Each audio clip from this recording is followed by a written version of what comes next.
The next question comes from Caliber. What's the intro music to your Broad Moon Siren videos as I like it? You like my music? That's cool. One of my favourite ones. It's Drift Moon, Howl at the Moon, Solar Stone Retouch is the title. You go to 2 minutes and 5 seconds. That is the bit that I used, but I speeded it up because it basically that little section was too long to fit as an intro, so I managed to squeeze it up. Played it loads of times, and you only really get to know whether it works or not just by playing it and seeing if it suits the introduction. And even though I speeded it up, it does seem to kind of work, so I kept it. The next question comes from Knuckles the Echidna. How do the lift engineers get the car top in the right spot at the open landing door so they can't get on top in inspection mode when the up and down buttons are on the car top? That is just done by timing.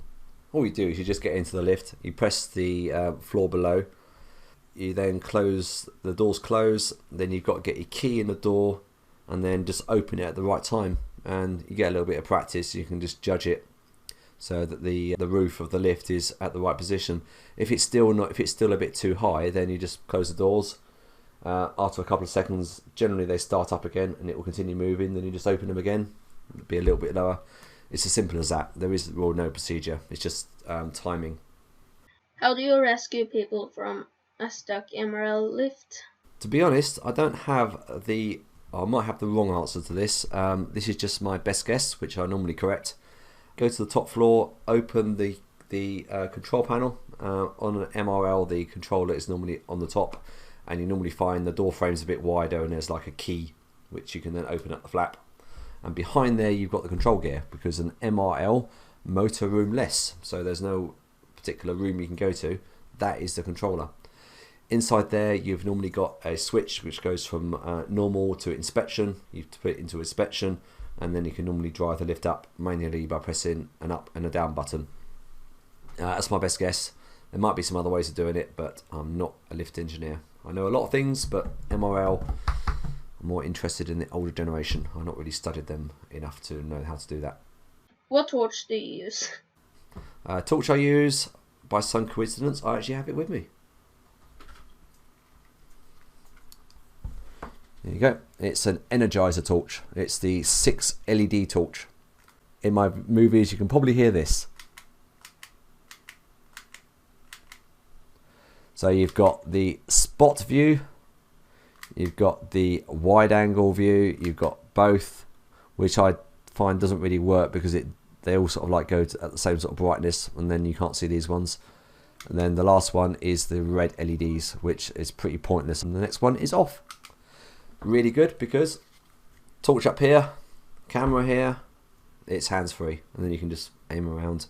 One thing I do find though is if I got it on spot view, I try and aim this sort of like above or below what I'm actually filming, because if I do that, then the camera iris adjusts to the bit in the middle, and then you can't see the surrounding area.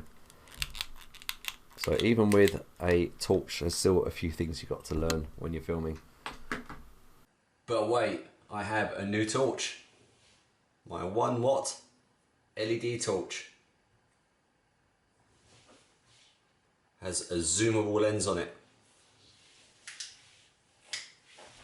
Zoomed in. That's zoomed out, that's fairly wide angle. However, if that is not wide enough, if you unbolt the lens on the front, check that out. That is a massively wide angle lens. The next question's from L1FT. I guess it's lift. I have a question for Matt. Should I do a Q&A at 100 subs? That's up to you, but I'll give you my opinion. 100 subscribers, I would wait a bit longer. I mean, what you really need to do is to get yourself established on YouTube so that people get to know you a bit better. A few more videos, and I would say rather than months, I would do years before doing a Q&A. It's up to you. I mean, you might get absolutely loads and loads of questions. For me, if I was going to ask you a question, then I would probably need to get to know you a bit better, know the sort of things you're filming, to know what to ask you, because otherwise I'm just going to be asking you standard stuff like what's your favourite lift manufacturer, and that's basically because I don't know you. A question that I probably would ask you is probably about yourself, you know, how old you are, what your interests are, what you prefer to film. But getting yourself established on YouTube is takes quite a long time, really. It depends what you're filming. If you're filming something different than what other people are filming, then that gives you an advantage, because then people tune to your channel because they're expecting a certain thing. Now, for me, I feel privileged here because my job takes me to different places. I get to see different lifts and I get into different places like that. Just my opinion. If you want to go for it, then do so. I think you have already, haven't you? And next to you comes from Lewis Brogham. What is the most daring thing you have done during filming a lift? I knew I'd get asked this by somebody. Daring thing I've done is probably climbing up the ladder at... Oh, no, sorry. Was it me? Don't know. I don't want to get myself into trouble here, but it was probably me watching someone else climbing up the ladder to get into the Tesco lift motor room. For that, there was staff around the corner having a smoke. There's always the risk of one of the lifts arriving at the top floor, so the person that I'm thinking of that went up that ladder sent both those lifts down, and then that was the time to go. So check, no one upstairs having a smoke from the stairwell that was next door.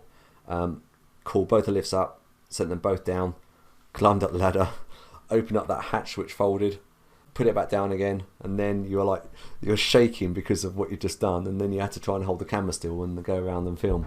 That was my scary time. The other scary or daring thing that I've done is probably filmed the lifts in that Saudi Arabia hotel. My time in Saudi Arabia, it's amazing. Interesting place, not somewhere where you'd really go on a holiday destination, but it's completely different from the UK. And the laws and things over there are obviously a lot more strict.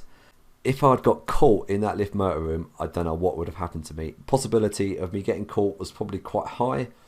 Top of the stairwell, in the door, the motor room was lights were already switched on. I would have stuck out. If someone had come up that stairwell and in that lift motor room, or even walked past it, they would have seen me. I don't know what would have happened to me, but Saudi Arabia, strict laws, I don't know. That was another scary moment. There's also this one as well. Now, this is in the UK. I can't tell you what site it was from, but their health and safety policy was quite strict. It's another one of these, if someone had seen me going up those stairwells into that area, then I would have been kicked off site. I shouldn't have gone up there. But it's an old Otis lift. It's an amazing old Otis lift. It wasn't working when I filmed it that second time, but still, if I could have got in there, then that would have been brilliant. And plus those damn water tanks, oh my goodness, 2 massive water tanks. I had to get past them, but then it was locked anyway, the motorroom door, so that was another daring thing. There was the derelict car park in Bracknell, which somebody else did. So this was, I think, done by my friend, and he gave me the footage. The pigeons in the lift motor room, I mean, 1 or 2 pigeons, it's not that scary, but if you've got like 20 plus pigeons in there, that becomes scary. Climbing up an unsafe ladder, my goodness, and then getting up there, and the amount of drops, I mean, that place is very dangerous. Just at the top of the ladder, you've got the window, which is not there anymore. That's a fall of about 4 or 5 floors. The hatch is covered with lots of bird poo. You can't see it. If you stepped on that and that collapsed, you would fall onto concrete below. Now, that's quite a long ladder that was climbed up there. Question 48, please, Dennis. Lloyd 9985. Have you found Westinghouses? This is a question which I'm going to answer very, very quickly. And the answer is no, I've not found any Westinghouses. When will you come back to France? I'm back in France in a month's time because there's a project that I'm doing out there in Dunkirk. But at this time, I've not found anything that I particularly want to film in France, and particularly in Dunkirk, because there's only like 1 or 2 story buildings. Even the hotel hasn't got a lift in it. I enjoyed doing the Eiffel Tower one and the what was it? I didn't get a lot of views actually. What's that other place? The Arc de Triomphe. That was quite good. What is your favorite lift company? My favourite lift company, I already answered that one. Old ones, Otis. New ones, if you were to force me to pick one, would be Mitsubishi.